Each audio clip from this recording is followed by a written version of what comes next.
snarks about knowing what it's like to be pursued by a grasping relative. Edward has the audacity to be offended and strops off for a walk. Poor boo-boo. Our third and fanciest breakfast table is the Montrose family. I don't know where they're getting this money from. Put it on credit. Lady Montrose is reading about Georgiana's case in the newspaper and bemoaning their bad luck. They shall have to cast about for a replacement heiress. Her children naturally mock her, so she goes full Mrs. Bennet and begs them to think of her poor nerves. Unfortunately for Lydia, this means their prospects now rest entirely on her. At breakfast number 4, we find Tom and Arthur reading the same newspaper. Arthur is worried sick over Georgiana and wishes they had joined her, but Tom tries to assure him, "This is England. Justice is bound to prevail," he says with all the confidence of a straight white man. That's cringe number 2. Yeah. Over in London, Samuel and Georgiana are heading to court for the first day of the trial, when Lockhart's lawyer approaches, offering to settle the case for the measly sum of £5,000. The odds may be against Georgiana, but she is not taking that offer.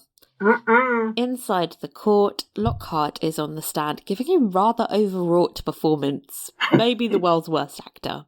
Yes. He claims to have loved his late uncle like a father, never once heard him mention having a daughter. He also claims that Georgiana conspired to seduce him just like her hot-blooded mother. He produces a series of chalk sketches of Georgiana as proof of their affair. I mean, that just proves you drew her. Samuel then starts his cross-examination. He asks how many times Lockhart met his uncle. Once. Father figure my arse.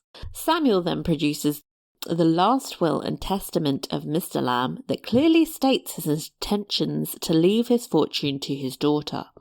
And that should be that, right? But Lockhart's lawyer produces a surprise witness.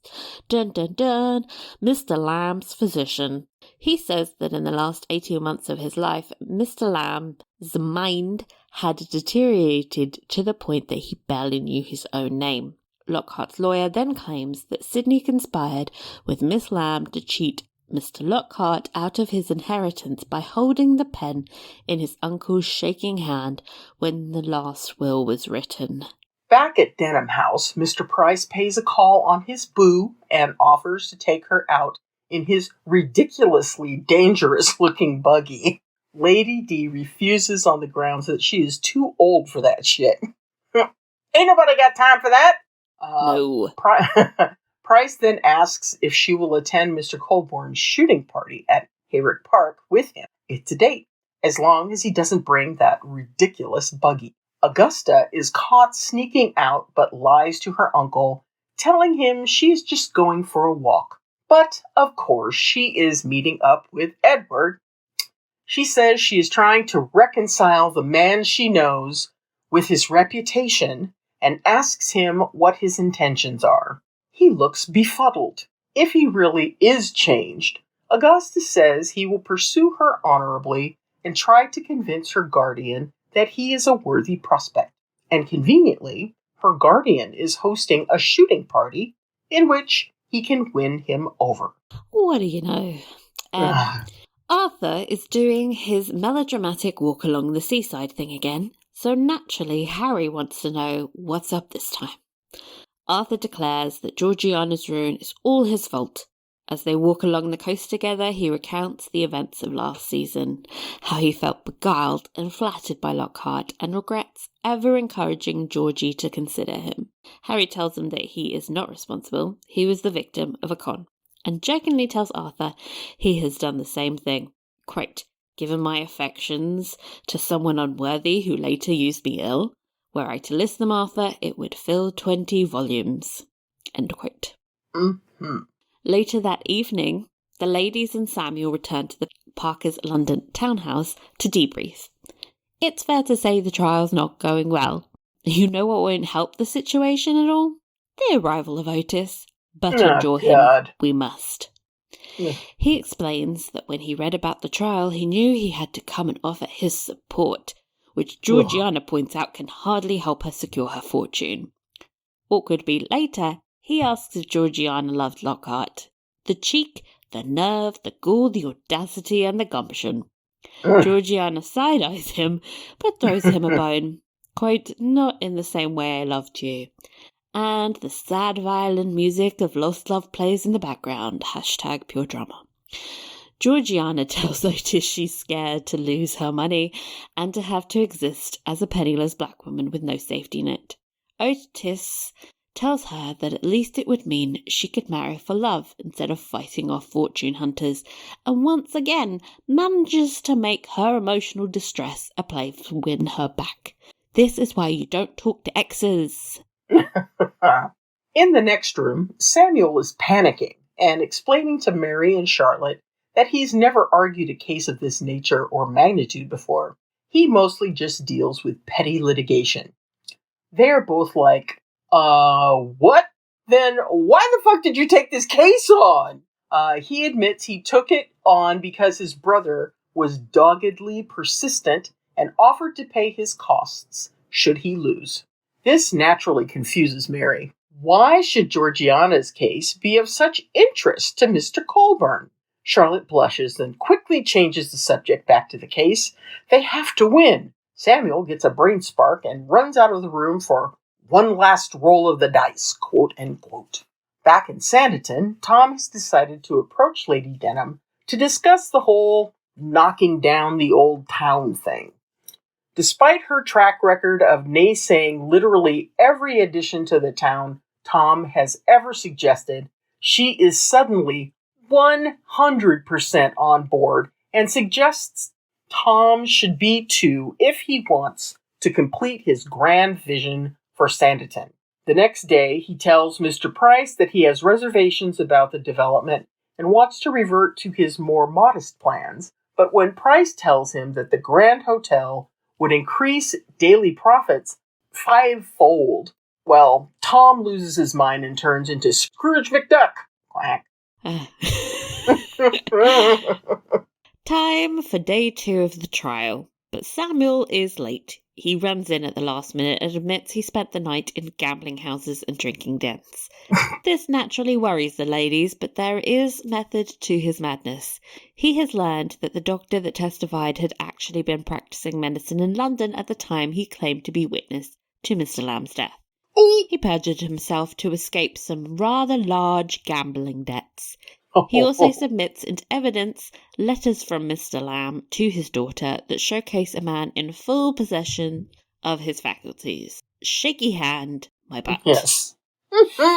In a last desperate attempt to muddy the water, Lockhart's lawyer submits a deed of sale that proves that when Georgiana was just 6 months old, her father sold her mother to another plantation owner. Quote, "If he was such a loving and loyal father, would he treat his child's mother with such contempt, or did he, in fact, see her as merely a possession?" End quote. They then argue that not only is Georgiana's mother still a slave, but in all likelihood so is Georgiana. When confronted with this, Georgiana is distraught and asks why her and her mother's character are called into question and not the men who've mistreated them. She says she would give every penny back if it meant her mother would be returned to her. The judge then gives his verdict. Under English statute, no one is considered a slave on English shores.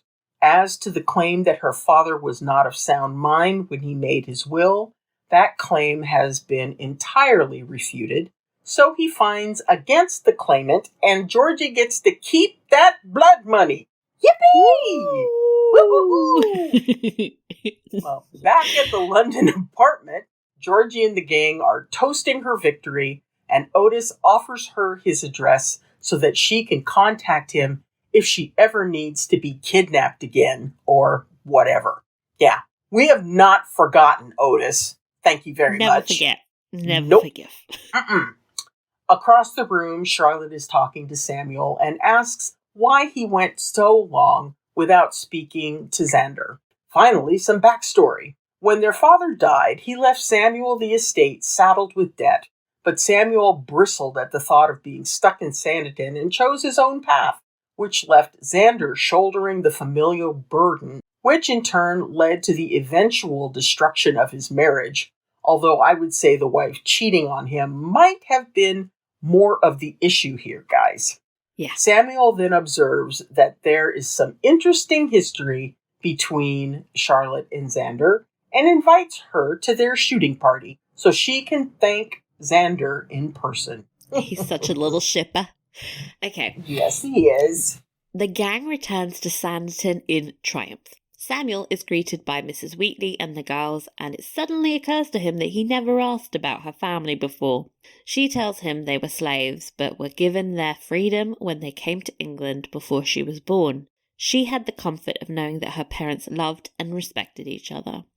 This whole scene feels like a fuck you to both of us, by the way, for thinking she might be his mother. Yes. I was like, I feel like she's looking directly into my soul. But Miss Greenhorn, opera singer, you're not out of the woods yet, babes. Nope. Mary and Charlotte head to the old town with their baskets and discuss how the trial gave them a sense of purpose. But Mary tells her that there's purpose to be found in marriage and motherhood. She was worried when she was engaged to Tom that she would lose sight of herself, but she hasn't. They then arrive at her old maid's cottage, who immediately tells them about Tom's plans to knock down said cottage.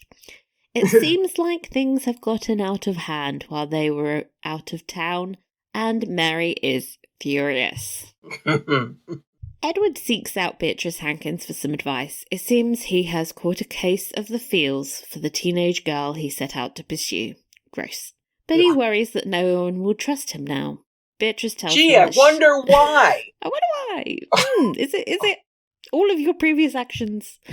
Beatrice tells him that she has always sensed an innate goodness in him, and quotes Matthew 7:16, "By their fruits ye shall know them." Might I suggest his fruits are poisonous? Yes. Run, girl. Run far. Run fast. Okay, hunting party time. Woohoo!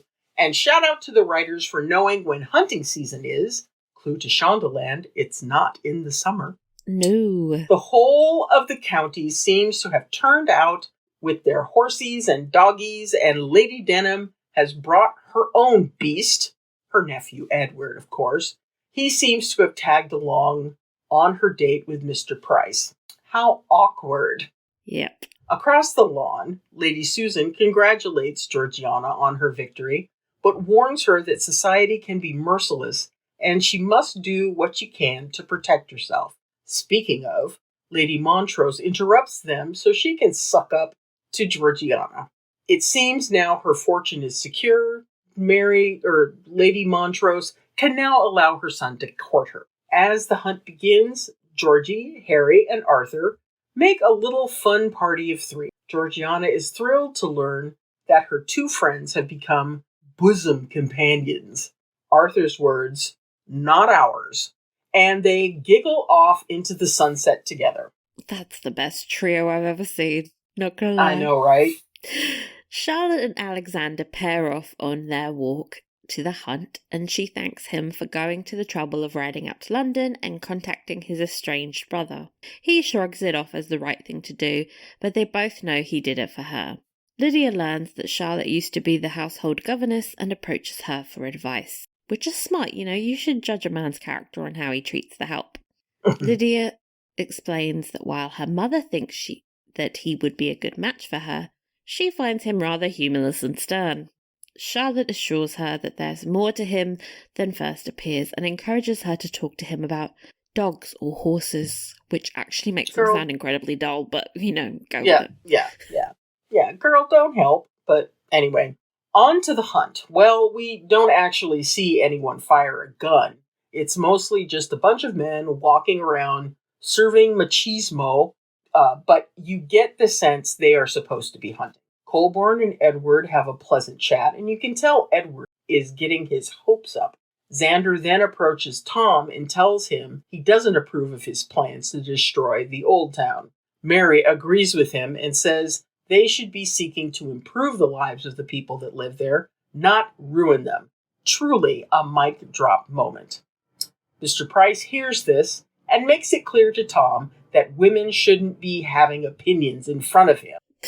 He's awful. Oh, my God. Augusta approaches Edward and complains about having to endure small talk from young men. Where are these young men she's always complaining about? We never see any of them. Show me a young man. Where are they? Yeah. She makes it clear she is only interested in him and encourages him to talk to her uncle. Edward runs off excitedly, and all we can do is rub our hands in glee at the inevitable shit show. Cannot wait.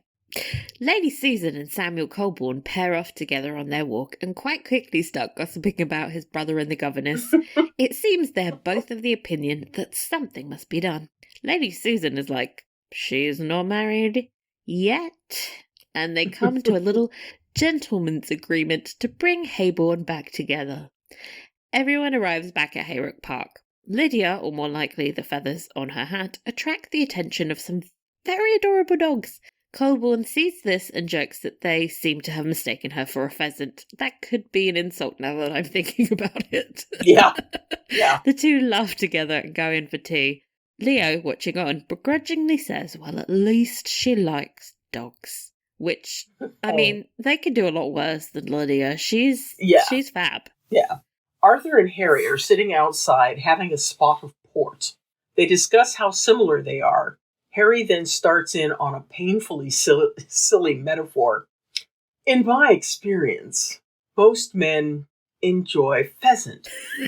Arthur nods along, clearly thinking they are talking about food. But I have always had a preference for grouse. Arthur realizes this is not a discussion about food preferences, and his face falls. Oh. Harry asks if he shares his preference. Arthur looks upset but says nothing. Embarrassed, Harry asks him to forget the conversation and leaves. Poor thing. Oh, God. Mrs. Wheatley musters up the courage to speak to Georgiana and tells her how sorry she is for her. Georgiana assumes that she did not hear she'd won the case and explains her fortune remains hers. Mrs. Wheatley tells her she knows what she has lost. Georgiana looks a little shocked, as if, in the joy of winning the trial, she never processed the loss of her mother.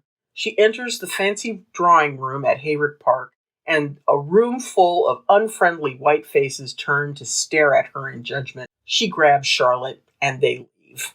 They bounce. Bye. Yes. Okay, a bell is rung and Xander makes the announcement to the party that the gun of the day with 13 birds is Sir Edward Denham. Of course he's good at killing things. Everyone claps politely. Edward uses this as an opportunity to ask quite publicly if Xander can allow him the honour of calling on his niece. Xander looks at him like he's the dirt on his shoe and tells him he's the last person on earth he would allow to court her. Edward flounces home angrily. Augusta weeps into the arms of Leo like the teenage girl she is. We get a creepy shot of Edward delicately fingering a freshly bloomed flower, plucking it and smiling. This is Ted Bundy behaviour, people. This is a serial killer. He's going to kill her and then preserve her limbs or something. He then begins to write a letter to Augusta. God, kill me now. Oh, God. Charlotte and Georgiana are in a carriage heading back to Sanditon. Charlotte tells her she has to return to Willingdon. Georgiana tells her she wishes she could stay. She's one of the few people in this world Georgiana can depend on. Charlotte tries to convince her that she is very much loved by her, by the Parkers, and most obviously by Otis. Georgiana asks what good his love will actually do for her. Will it protect her from the judgment of society? What influence does he even have? What position? She has decided to take Lady Susan's advice and protect herself by continuing her courtship with the Duke. Also in a carriage home are Tom and Mary. He tells her she shouldn't have undermined him in public, and especially in front of Mr. Price. She tells him she is entitled to her own opinions and can voice them as she pleases. Hear, hear! He tells her it's just business, aka the classic excuse for any asshole. Samuel and Xander relax after a long day of hosting. Samuel decides that this would be a great time to prod his brother. Poke, poke. He tells him he knows he is in love with Miss Haywood. More importantly, he knows she is in love with him. Also Xander looks like he's been electrocuted. We then cut to Charlotte looking wistfully at the ocean while holding a copy of the Keats poetry book that Ralph gifted her in episode 1. The close-up of the title proves I was correct, that Rita was correct, about the fuck-up with the poetry, by the way. But you don't care about that. You want to know what happened next. Well, Xander saunters over the cliff towards her, Matthew McFadden style, and finally declares his feelings for her. I've fought in vain to deny it, but I'm in love with you, Miss Haywood. They kiss. The music swells. We all rejoice before collectively remembering she is still engaged, and we crash down to earth. Charlotte pulls away and tells him it's too late. She made a promise to Ralph, her parents, and most importantly, to PBS to have 3 more episodes in this season. So she runs away and prolongs her pain. Prolongs our pain. The end. Dun dun dun. Dun dun dun dun dun dun dun. Okay, first impressions Holy of this shit. episode. Was it holy shit? Oh my god. So much going on. It was a ride. It was a serious roller coaster ride. I'm telling you, man. I have to tell you, first of all, I completely forgot that I was supposed to be watching the episode, only to realize it after like 20 minutes had gone by, and I'm like, crap, I'm going to watch the show. But fortunately, I was able to see the episode on Prime, Amazon Prime Video, so I was able to watch the first 20 minutes and see the whole show in its entirety. But, oh Lord, it was astonishing how much they could have happen in an hour, or even less than an hour, because the shows on Masterpiece on PBS only run... Yeah, it's only 53 minutes 50, long. Yeah. So, that's a hell of a lot to put into an episode. A 53-minute episode. But I thought it was great. How about you? First time through, I didn't really like it very much. I was like, there's too much going on. I think it wasn't until they got back from London and everyone was at the shooting party that I was like, oh, thank God, things have calmed down slightly. The trial was like too much information coming at me in a very short amount of time. Having said that, on rewatch, I think I enjoyed it a little bit more because I knew what to pay attention to. Yeah. But it was so much, and I felt like I was getting whiplash in some scenes. God, they need 8 episodes in this show. Yeah, they really do. do. Just to allow us to breathe, to let the story breathe. Yeah. I think that's my main problem with the trial in particular, because they really packed too much in. It needed more time to build tension. Like, you never really had a moment where you could, like, sit on the information you just received. It was like, this bit of information. Oh, now this bit of information. Oh, and this. And it's just like, it feels like a rush. Like, we got, like, an information dump in that final scene. Yeah. It was... Yeah. It really, I think the trial deserved its own episode, to be honest. Well, we're used to shows that have trials that take up an entire episode, and I think that it would have been. I found myself, in thinking about the trial, Lockhart's evidence was shit, wasn't really pretty shitty.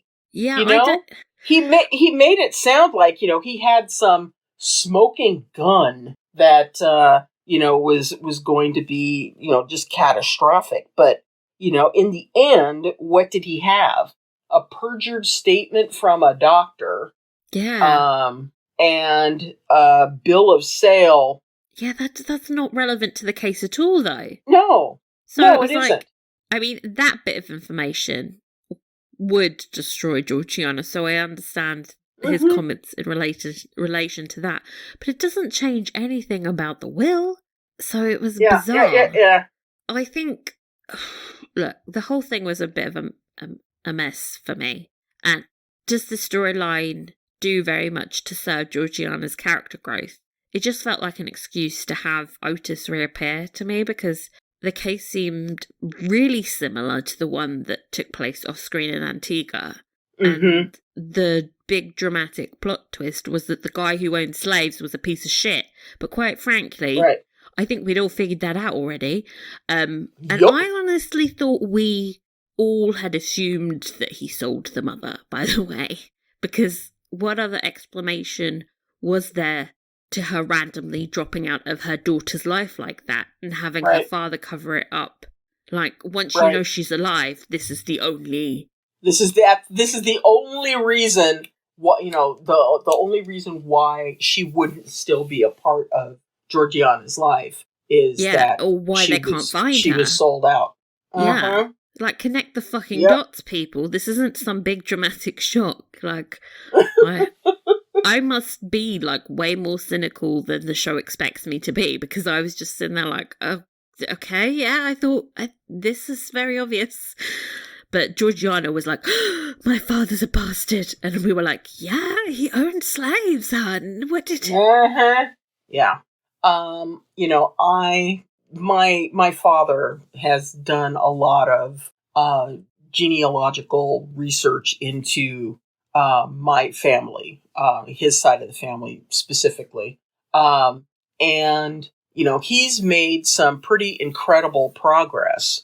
But as it is with so many individuals of African descent, you reach a point where there is this chasm, and you can't go any further back because, a lot of times the records that were kept are maybe just first names and a brief description of, like, their age and sex and kind of what their role was in the household.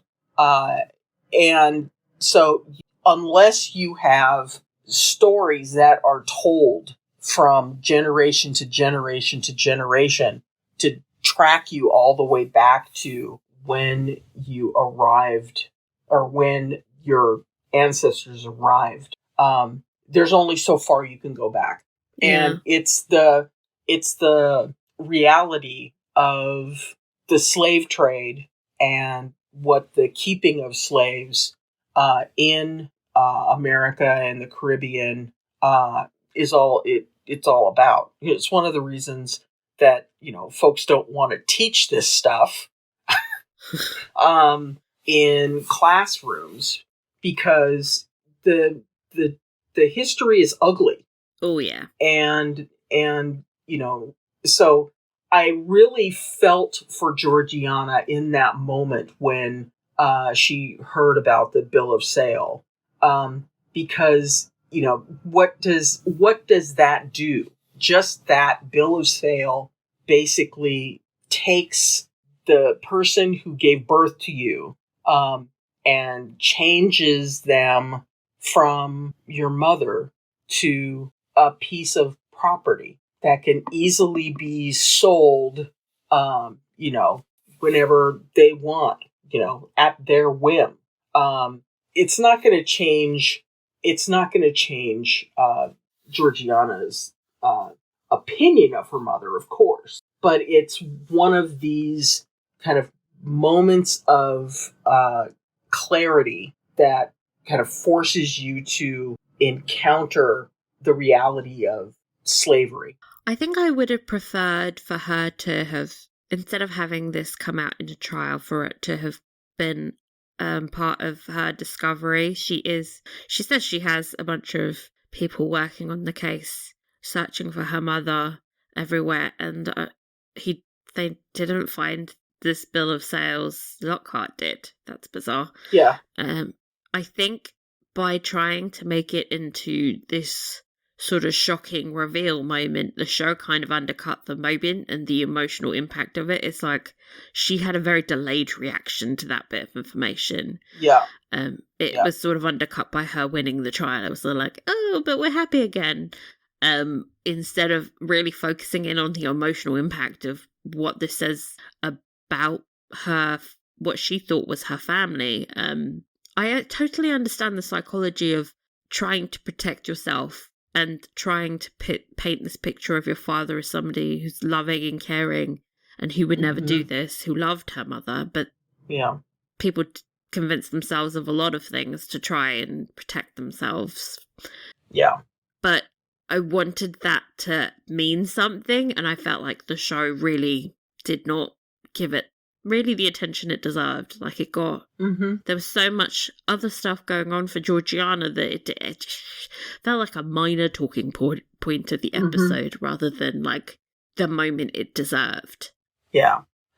I'm hoping that we will revisit... Well, the search for her mother is continuing. Yeah. And I'm hoping that we will revisit this situation and we'll be able to give it the time it deserves. Because I think irrespective of her mother, she's going to have to deal with her issues with her father now. She's got... Exactly. Daddy issues, people. Yeah. And I think this really taints the money. We've always had a problem with her. Oh, absolutely. Having this absolutely. Money. And it really taints this, like, this money. Like, how does she not feel disgusted? Exactly. She went on this whole sugar boycott thing, and that's all well and good. But, last season, Lady Denham basically, kind of called her out on it and said, where do you think, your fortune is from? And it's all on the backs of people of African descent. It just, it's the more I think about it, the more it's, like, really uncomfortable. I understand what she said when she said that her father probably gave her all this money because he felt guilty about doing this. But I don't think it makes up for what he did. No. I don't think any amount of money will not wipe his hands clean. And you're absolutely right. Put this burden on Georgiana to carry now instead. It's just he's a terrible father. Yeah. She deserved better. Speaking of deserving better, let's talk about Georgiana and Otis. Oh, for God's sake. Why did we have to deal with his ass? And his facial hair. And his terrible facial hair. The one thing this character had going for him was he was kind of cute, and they ruined it with the facial hair. God. Well, and it's funny, and first of all, I'm really glad that Georgiana took the little slip of paper that he gave her with his address and tossed it in the fire. Because every time she was giving him attitude. Worried. Yeah, I was worried that, something, they were going to try and do something with the two of them. They are. And so I'm glad she... hun, they are. No, God, she cannot wind up back with that asshole. Why would they introduce him 3 episodes from the end if they weren't going to get back together? That's going to happen. I think you need to make your peace with the inevitability of this happening. No. Because she's not going to end up married to a gay man. That's not a happy ending. Yeah, that's very true. Yeah. So, look, I don't like this ship. I don't think there is anything they could do to convince me that this is some grand love affair or that Georgiana is deserving of a man who did this to her. I mean, he kidnapped her. Well, he didn't literally kidnap her, but you know what we mean. Yeah. Oh, so yeah. But having said that, I'm gonna... I What? have to admit something.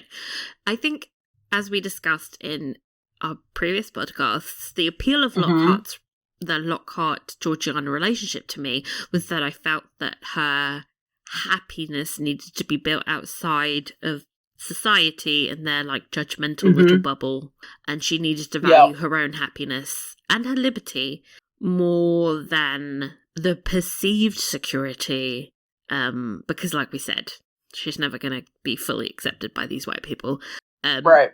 There'll always be strings attached, and I don't think she will be happy until she stops trying to prove herself to these people who only tolerate her. So, ironically, I agree with Otis that I think the only way she can, like, make herself happy, and I want Georgiana to be happy more than, like, anything on this fucking show. Yes. I just want her to be so happy. I think the only way this storyline could and should end is for her to choose to marry this man I hate and telling everyone to go fuck themselves, because it's like her choosing her own happiness over societal acceptance is the whole key to this for me. I mean, that doesn't make me particularly happy because I hate Otis and I can't personally forgive him. I think when push comes to shove, he'll probably do something reckless like this again. Like, he's a gambler. Yeah. He'll keep doing it. But we have a limited amount of time left. If this was season 3 or 5, I would be like, fuck off, Otis. But we're not going to get a last-minute love interest to save me from Otis. No. So I just have to accept that this is going to happen and just be happy that she gets to have a love interest, I guess. It's so painful. I really hate eating my own hat, but here we are. Do you see what I mean, though? I hate it. I do. Now that you put things this way, I do. I hated that I was agreeing with Otis, by the way. I was like, oh, not this man being right. Yeah. Yeah. This is a struggle bus, man. Yeah. Not thrilled, but let's see what happens. Charlotte and Xander. Ooh. Heybourne. Yes. Heybourne. On all of the various different things that happened at the beach. The whole striding, with the greatcoat. Oh. Yeah, and they needed to hold on to that shot for longer, because I immediately got the reference and was like, you cut away too soon. The whole appeal of that shot is how long it lingers. Come on, people. Yes. And then his whole speech was like, okay, did y'all just, like, take this out of Pride and Prejudice? It felt very cut and paste. Because it was really very close to what we had in Pride and Prejudice. But I lapped that up like it was the best key lime pie ever. I was loving every single second of that. It was like a greatest hits, wasn't it? You're just living for it. Yeah. 10 it really 10. Was. It really was. That was a smooch. We love a smooch. It was a good one. Yes, we do. It was giving me Poldark vibes as well, because the hair was all flapping in the wind on the cliffside. I was like, oh, flashbacks. Yes. I've made no secret of my frustration with this plot for the past 2 episodes, but I was so relieved.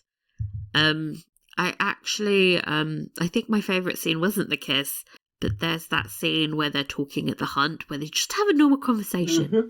And I was like, oh, finally. They're just talking. It was like a spark of just normal people having a conversation, and I got to remember why I liked them. No more awkwardness, just people that get on.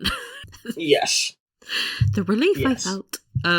Having said that, I do sometimes feel like the writing for the ship really leans too heavily on tropes from the genre. Like, I think there's enough chemistry and great acting here that they could maybe lean into some more realistic moments. I think the appeal of the ship for me was that it was more like grown up and nuanced than the season 1 romance, but then we get really dramatic plot points. In particular, I'm talking about Charlotte's whole "I made a promise to my family" speech. Yeah. Like that in particular. Oh God. Was written like dialogue from a telenovela. Yes, a scandalo. Like, I was with you, and then you did this, and I feel like Charlotte would never say or do these things, but it's just more dramatic if she keeps engaged to Ralph, so they're gonna keep doing that. And I feel like Charlotte deserves to be written more consistently and better, because, like, we're gonna start disliking her for continuing this romance that she doesn't. Like, why is she with Ralph at this point? Other than she's saying, like, I made a promise to my family and to Ralph. It's like, we've never seen her family since the first 5 minutes of the first episode. We don't know why she got engaged to him. It just seems weird. It's like an insane thing. It's an insane choice for her to make. It feels a bit silly, you know? Yeah. But having said that, we need to talk about the growth in Xander's character. I mean, I know. It's so lovely to have this character who we came to, really love in season 2 to begin to peel back some of those layers and learn more about, like, who he is and why he does this and all of that, and getting that backstory from Samuel was, perfect. Kind of like answering some of the questions we had last week where, oh, wait a second. If he's the older brother, he's the one that should have the estate and the property and the, all that kind of stuff. What's that about? So, we got an answer for that. And, I am just so enjoying, Alexander Colburn, Xander. I just can't get over that nickname. It's so because cute. It's so cute. Yeah. You can imagine him as a little boy running around. I know. Xander, Sam, what are you doing? But anyway, you mentioned the chemistry between these two actors. It's off the freaking charts. Yeah. I thought he was going to try and kiss her at one of those scenes. I was like, you're in public. She's engaged. Calm it down. But I mean, when they went for it, they went for it. And it was completely understandable, that these two individuals are in love with one another. I mean, I definitely think Lydia caught up to that pretty quickly. Yeah. She looks at them once and goes, yeah. Yeah, it's like, oh my, sparks. This is little zappies going back and forth. Yeah. Oh, man. I think he was practically a recluse when we met him in season 2. And now he's like hosting parties, actually taking his role as Augustus Guardian seriously. And then also we got that scene where he was like, yo, Tom, Mr. Price, I'm on to you. Don't fucking do this whole town thing. Exactly. And I think the more his character grows in that respect, like becoming a part of the community, the more I feel like he's well suited to Charlotte, because she's always been someone who loves getting stuck into the Sanditon community and helping people. Yeah. She is like a people person, and I think he's becoming more aligned with her in that regards than he was when they first met. And I would love to have seen them have a conversation about that. Instead of like unnecessary drama all the time, because I'm just like, yeah, can we get time's ticking, back? People? Yeah, time's ticking. We don't have that much time left. Come on, come on. Samuel and Lady Susan. Yes. Oh, they're adorable together. So fun. It was Yes. nice to see Lady Susan back to doing that knowing smile thing. Mm-hmm. She got her mojo back. Yeah, their little mischievous glances and all that. Oh my gosh, just love it. They were giving me sort of like Benedict and Beatrice vibes from Much Ado. Like they were like the older, knowing couple that were like overseeing these young'uns. Yes, very much so. Do you think that they're gonna have a romance, or did you believe them when they were like, I'm never getting married now, thank you very much? I don't know.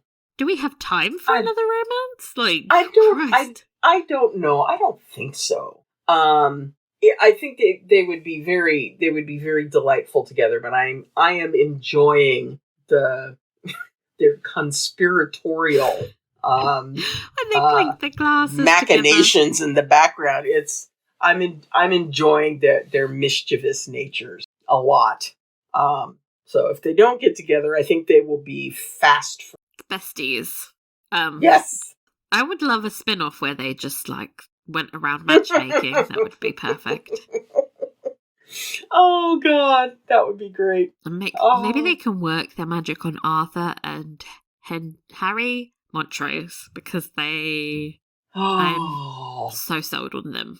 I mean, the theory that they fucked earlier has been thoroughly disproved. I will no longer be taking questions.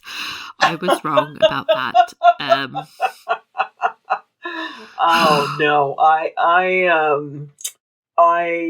as much as I would love to see this thing happen with them, I also know that, back in that time, as well as, not that long ago, it was, illegal to be homosexual.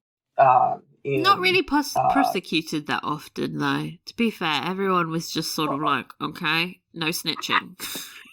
Well, I think of Turing, the guy who did the code breaker. Yeah, the code breaker. Mathematician, father of computers, that kind of stuff, and he wound up going to prison and then being, I think, chemically castrated. Yeah. And basically killed himself. I don't really understand the point of castrating someone who's gay, by the way.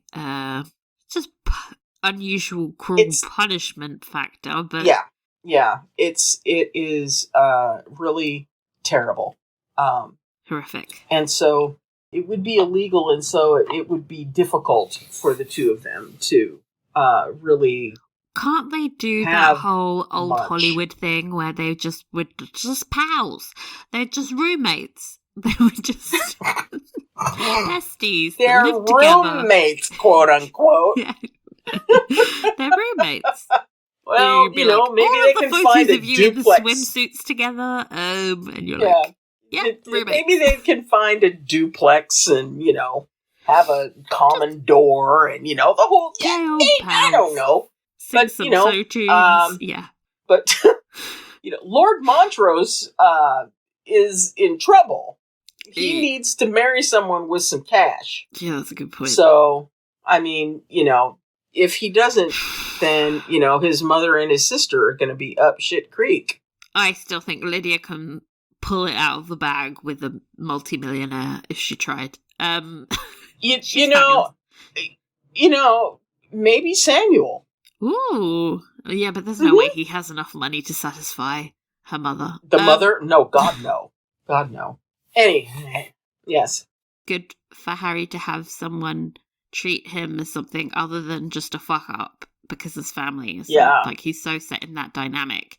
It must be nice to have someone who respects him and listens to him and who he can bolster and make feel better about themselves, because I think that's their whole dynamic now. It's just Arthur spiraling and Harry being like, hey, things aren't so bad. I thought the scene where he outed himself to Arthur was both incredibly funny and then like turned on a dime and just became really powerful. You can see how vulnerable it made him feel and how scared it made Arthur. I thought those performances were outstanding, and I hope that Arthur is able to talk to him soon, because I imagine he's been waiting for someone to unburden himself too. And it would be nice to have Arthur fully accepted by someone for like who he actually is, because hiding yourself like that is just horrible. Yeah. Poor little Arthur. Yeah. I am blown away by the acting chops of those two gentlemen. Really, really well done. I love them. I could watch a whole show just about them, to be honest. Oh, God. It would be so adorable. Oh dear. Okay. Let's talk about what we know is happening with Edward and Augusta. Waste of my time, to be honest. They are going for a redemption arc. Yeah. For Edward. They're actually doing this thing. I told you he was going to be redeemed by her love. Or at least what he thinks redemption is, because I'm not really thinking he is. I love that he's like, I've been redeemed for 2 whole weeks. Why don't people trust me? I'm a changed man. Because you've been living a life of absolute mayhem. This does not count. I think also the real test for his redemption comes when he's in a position of powerlessness, or he's just desperate. That's when he will do something underhand, because you don't tend to be awful when everything's going your way, do you? So I think, I mean, we all have the feeling he might attempt an elopement, but I think it might be coming like God. I think he's going to do something disgusting. What a piece of shit. I really hope not. I really felt bad for Augusta, for getting her head all wrapped up in Edward's bullshit. I mean, he's once again manipulated a woman, because he's like dragged her into his own little psychodrama of trying to prove he's redeemed through her. It's ridiculous. She's just a vessel for his nonsense. I do think that one day Augusta will realise she never actually loved Edward, because she seemed kind of ambivalent on the matter. I think, well, at least in my experience, when you love someone, you actually know. You don't need to go ask your governess about it. You don't need to be like, hey, but I think she's just so young and inexperienced that, like, if Edward's telling her, hey, this is love, she's going to be like, okay, I'm looking for an escape, so that's convenient, bye. Oh, God. Well, we have to endure 3 more episodes of where this is going. I hope someone punches him in the face, and I hope that someone's Augusta, actually, because she... Yeah, that would be good. That would be good. She doesn't... Oh, God, poor Augusta. Rowley Price and Lady Denham. What to say? Oh, those two. Very funny. They are a comedy geniuses. Yeah. But they're both just awful terrible people. They're terrible people. I do think it's like, oh yeah, we want the hotel. Just put it right there. It doesn't matter. Just go ahead and tear those down. And I don't think really?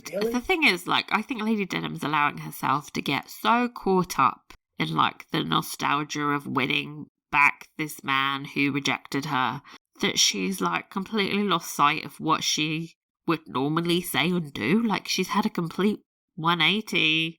She usually hates change. What the fuck is happening? Mm-hmm. It's like she wants to appease her boyfriend or potential boyfriend and just like do whatever he wants to make him stay. It's like, oh, Lady Denham, you're not 14. Can you show some backbone? Oh, I just can't with them. Eventually, we're going to have to come to a head with this whole Yeah. hotel shit. Someone has to tell them to go packing. I hope it's Lady Denham, because she will do it in the most funny way. She'll be like, fuck off. And, it will wind up kind of helping her to close a chapter of her life that, may have been remaining open without her realizing it. But, oh God. I can't believe I think Lady Denham deserves better, but I actually do. Oh, yeah, she does.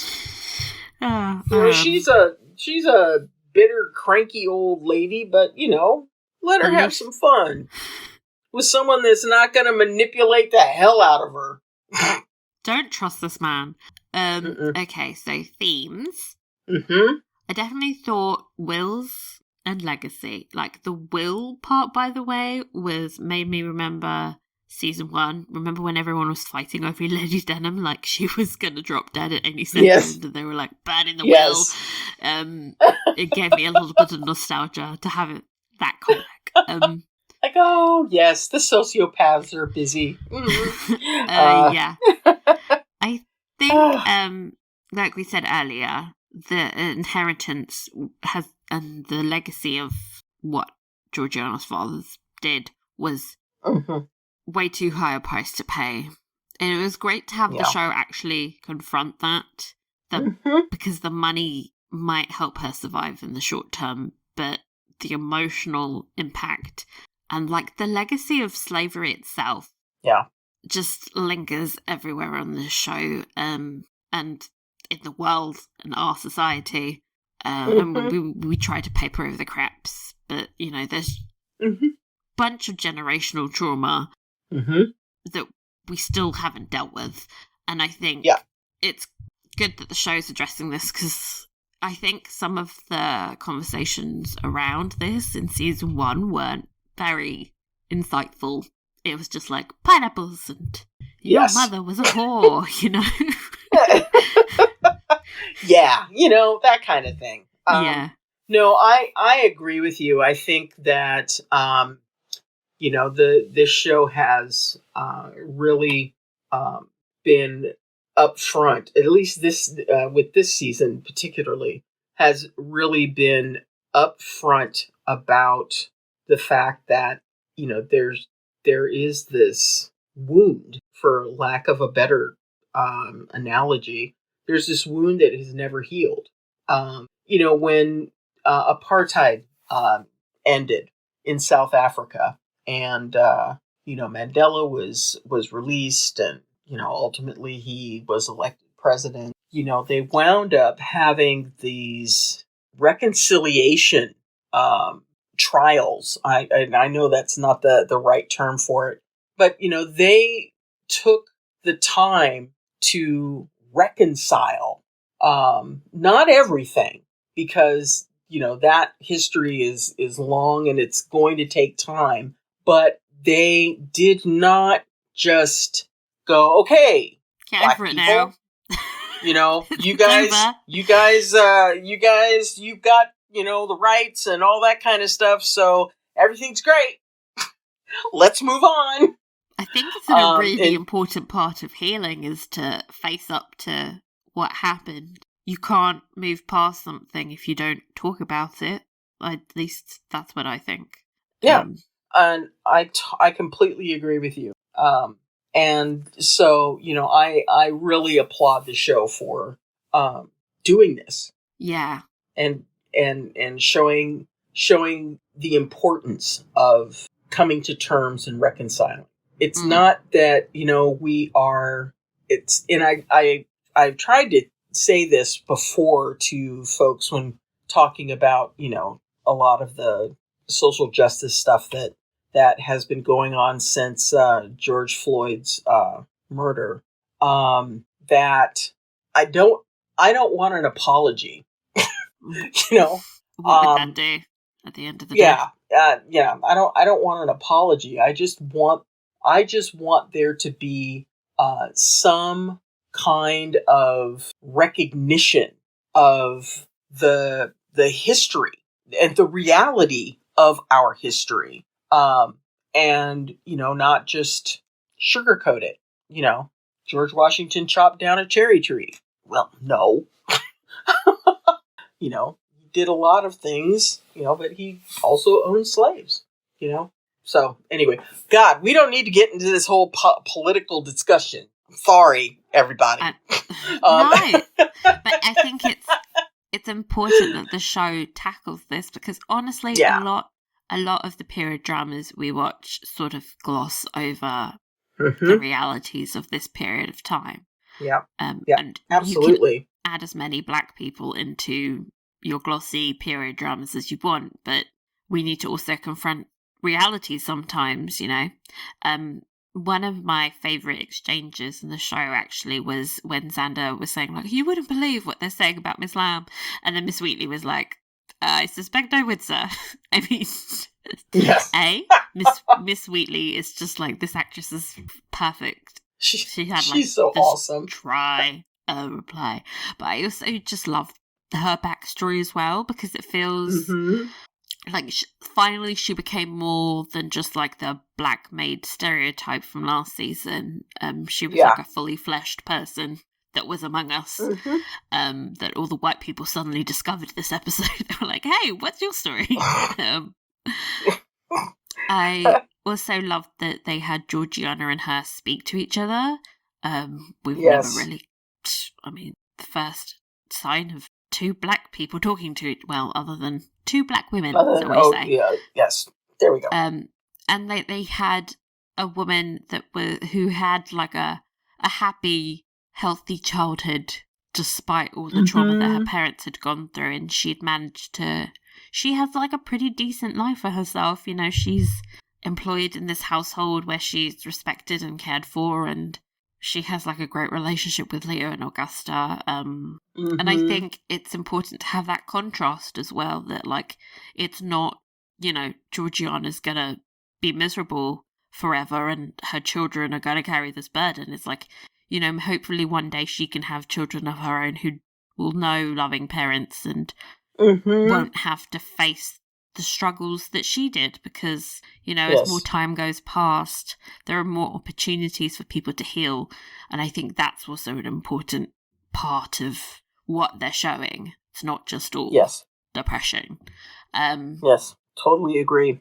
You know what is depressing? What? Mary.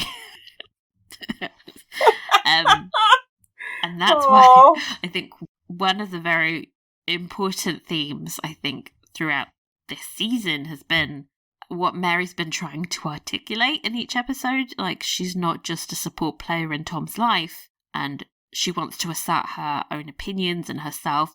That's always been such an undercurrent for Jane Austen's work. Like, there's always a huge emphasis on independence of spirit, and you have to find a partner who can respect and appreciate that about you. Yes. I do wonder about that with Tom. Tom is an idiot. I mean, we were pretty much anti-Tom in the first season. He seemed to develop a bit more spine in season 2, but now it's all gone again. The backbone's gone. And, I am hopeful that he will wind up doing the right thing. Or Mary will force him to do the right thing, more like. Yeah, more like, yes. But see, he knows it's the right thing. Yeah. He knows it's the right thing. It is just a matter of him admitting it to himself, getting the promise of all that money out of his mind. I honestly think that they're all being conned, because how can you make that much profit off a hotel? There's no guarantees that like, you have 1 year of terrible weather, people don't go to the seaside, like, it's going to be very expensive as well. Like, come on. Think very much so. Independently.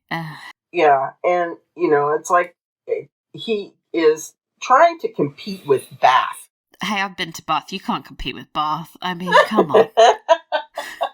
And I think, for Bath, it is, a city that has had this reputation of kind of health and all that kind of thing for centuries.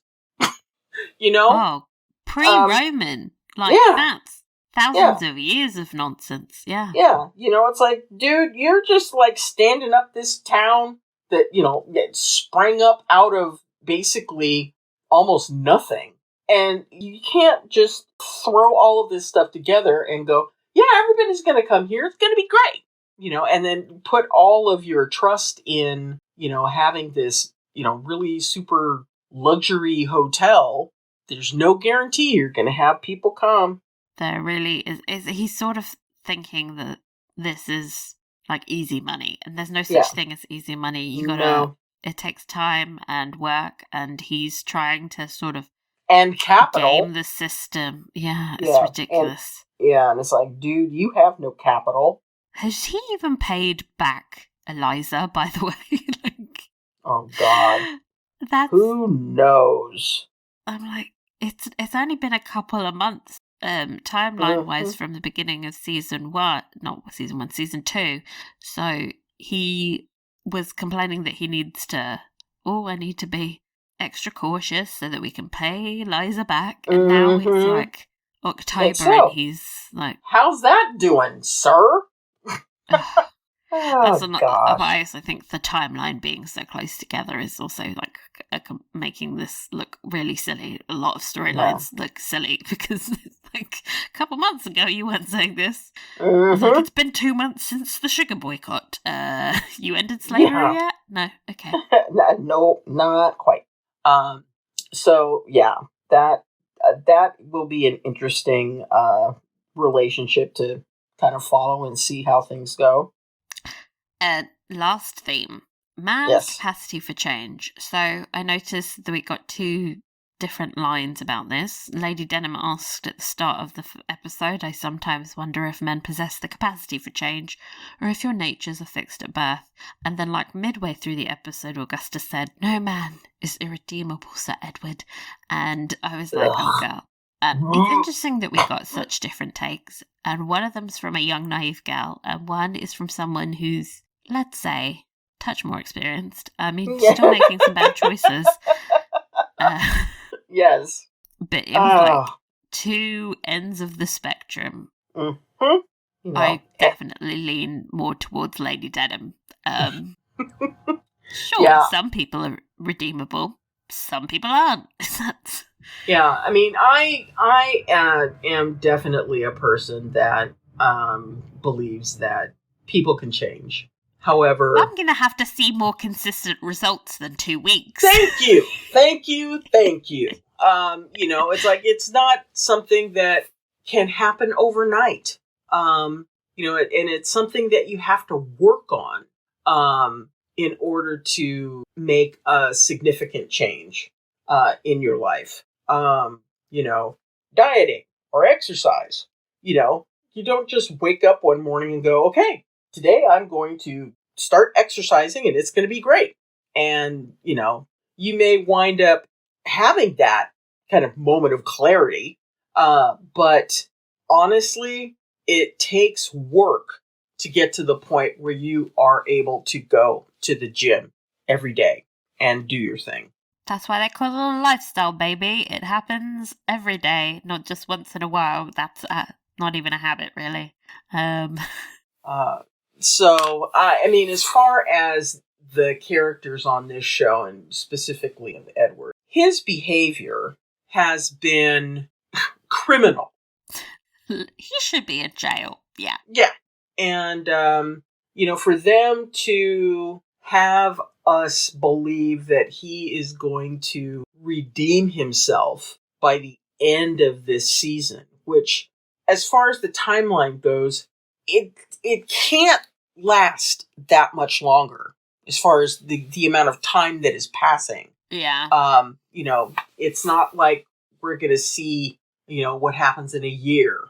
or something like that. Even if we did, I would need 5-10 years in the future to be really certain, Oh, because yeah. he had many years of being fucked up before we even met him. So, We'll see. Favourite scene? Oh, gosh. For me, it was Colborne and Charlotte talking, because the sense of relief I felt realising, actually, yeah, they're still really fun together. We're not just throwing them together, because that's what we think we should do. It's like the characters are delightful with one another. Yeah. I got to actually not feel anxiety when they were talking. I was like, thank God. Oh God, that's a good point. Stress? I'm not feeling stress right now. I'm just enjoying it. It's pleasant. Mm-hmm. Thank you. It's great. Cliche Michelle, the scene on the beach, of course, because I am a sucker for that kind of thing. We love a cliff-top kiss. Yeah.